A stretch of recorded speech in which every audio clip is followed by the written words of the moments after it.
So i-feature natin tong EcoBoost. Ito yung from QC to Bicol to QC ulit, tapos Pangasinan, tapos Bicol ulit, tapos ngayon nandito na naman sa Manila. So hiniram ko lang ulit to kay sir kasi may utang kami ditong IACV sensor.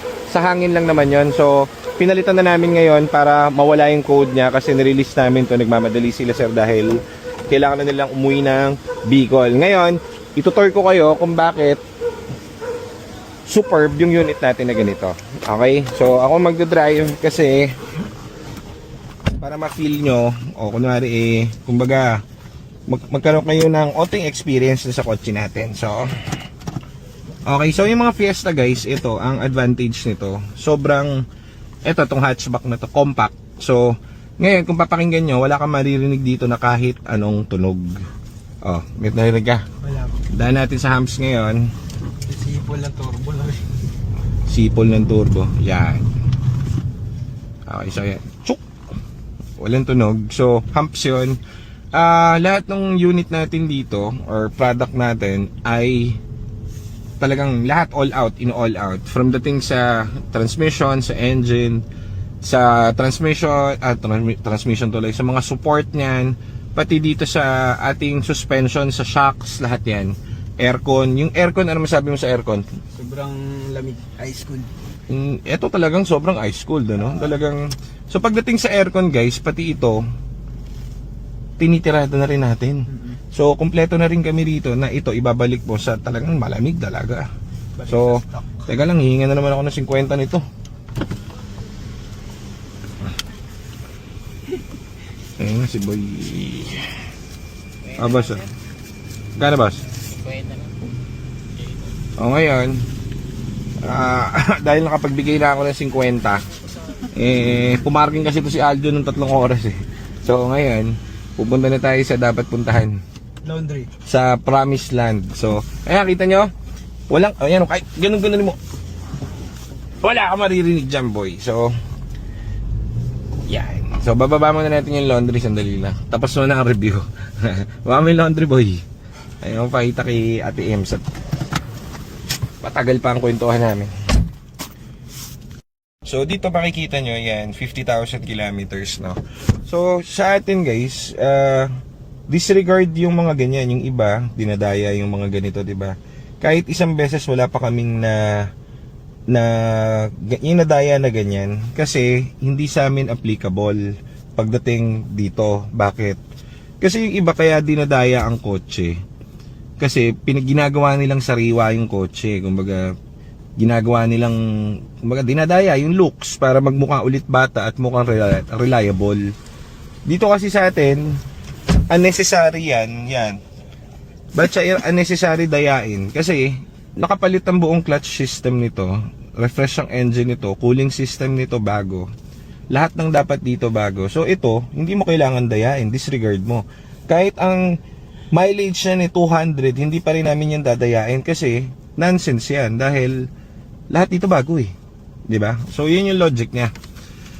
So dito naman sa aesthetic niya, kung makikita nyo, ganito lang ang Fiesta. Ano siya? Para siyang modern look, no? Modern feel na pag sumakay ka para kang moderno, no? Parang ganun. So aircon niya napakatalas ng lamig, sobrang lamig actually. Na talagang kahit tanghali, laban-laban. Tapos, makina niya talagang steady na tahimik. Yan. Diba? So, ngayon guys, eto, test drive tayo. Wala lang, fini-feature ko lang tong EcoBoost natin kasi nga, ito yung pinambabiyahe. Lahat naman ng EcoBoost namin ganito, lahat ng kotse namin ganito ang feel. Pero para lang meron kayong idea kung ano yung makukuha nyo na unit, kung ba't maraming sumusubaybay at bumibili sa atin ng kotse. Kasi ang target market ko guys is budget. Ngayon may iba sa ating nag-i-inquire talagang budget 200. Wala kami pong ganun. Sa marketplace po meron ganun. Hindi namin kasi magagawa yung dapat sa kotse kung ang budget mo 200. Okay? So kahit na gustuin namin ng ganun, malaki yung possibility na parang mangyari do kung 200 lang po kasi yung budget. Sa marketplace, makakatingin kayo. Tingin lang kayo maigi dahil alam nyo naman, mahirap kumuha ng kotse. Yung sa amin po kasi, ina-upgrade namin yung kotse. Okay? Yan ang simplest way doon. So, ang value ng mga Ford Fiesta natin is around 280 ang base model. Etong mga turbo nasa 310, 320, mga ganyan. Okay? So, ngayon ito, kung makikita nyo, yung feel lang ng takbo, wala kang naririnig ka, Brad. So, mini-maintain namin na lahat ng kotse ganito. Hindi kami nagbibigay nung, kunwari, tornilyuhin mo yung gilid para humigpit. Hindi po kami naggaganon kasi, logic niya. Ang transmission, uulitin ko sa inyo, pag nagpagawa kayo ng transmission sa labas, sa ganitong model, which is, talagang napupudpud po yan at pinapalitan, umaabot po ng 120,000. Okay? So sa 120,000 na yon na ginawa namin at pinalitan ng bago, original, Ford, hindi namin pwedeng tipirin yung mga pyesa na natitira dito. Kasi magmumukhang sayang po yung aming kinabit. Parang ganun siya. So ito, tingnan nyo yung drive ha. Papa-feel ko sa inyo. Ganda ng nito, ng drive talaga ng EcoBoost. Talagang gumaganon yung turbo talaga eh. Ganda marinig ko yung sipol ng turbo. Sipol talaga ng turbo na yan. Ganda. Talagang mainam So ito, driving ako ng para ako nagde-drive ng bump car. Maliit kasi, tapos kahit babae, kaya maraming yung mga tropa nating OFW, mga seaman, mga nasa ibang bansa, ang ginagawa nila, tumatawag lang yun, tapos nagpaparedy ng isang Fiesta, EcoBoost. Pinipili na lang nila yung kulay. Kadalasan po, yung mga gagamit dito sa Pinas is yung mga kamag-anak nila. Then, bago pa mag 1 month, pagpa-uwi na sila, nire-ready na po yung kotse na kinuha nila. Fully paid pa yan, ha? Malulupit yung mga yan. So ngayon, pagdating nila rito, sunduin sila sa airport nung kamag-anak nila, gamit na yung unit namin. So ngayon, makapasyal na sila kahit saan nyo gustong pumunta. Kasi nga, eto, makakakuha kayo ng mga Ford Fiesta or EcoSport or Focus sa labas. Yes, makakabili kayo, totoo yan. Kung do it yourself mo. Ngayon dito kasi sa shop po namin, nakikita nyo naman yung sa page namin, 40 na po kasi namin ito.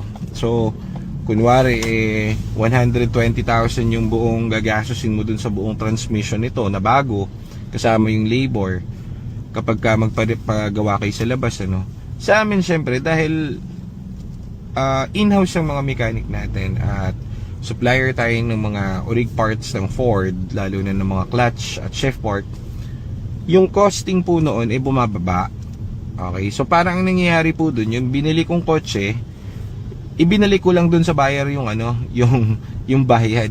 Di ba, gets nyo? Parang kunwari, ito, may base, ito kunwari 310, makakabili kayo ng ganito sa market, mga 240, 250, mga EcoBoost. So, nakita niyo yung leeway ng 50 mil. Yung 50 mil na yan, nilagyan pa namin ng mga bagong transmission at lahat ng po pwede sa kanya. So, it means, binalik ko lang sa client yung yung binayad niya. Kasi, expert pa yung gumalaw sa kotse niya. Diba? So, parang ganun siya. Yun ang logic niya. Kaya, hindi tayo napapahiya pagdating sa mga ganitong sasakyan. Okay. So, dito tayo bibili dyan ng pagkain. So dito tayo ngayon at tayo muna ay kakain. Okay? Kakain tayo ng masarap. Yummy. So ito, ano ito? Pwede naman dito. Saan tayo dyan, Joel? Bibili lang ng pagkain. Tara, bibili tayong pagkain. Paano ba ito si susi? Ito. Ano? Kakain lang tayo. Ano kayo nun?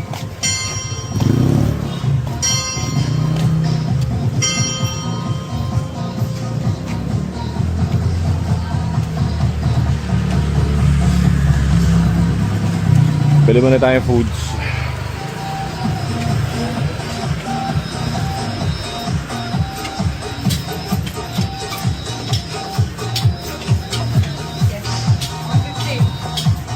Bibili natin dyan. Nilagang baka. Kamalo.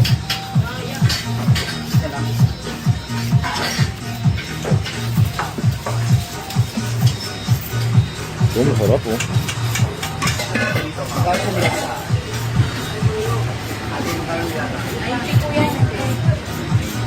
Isa John.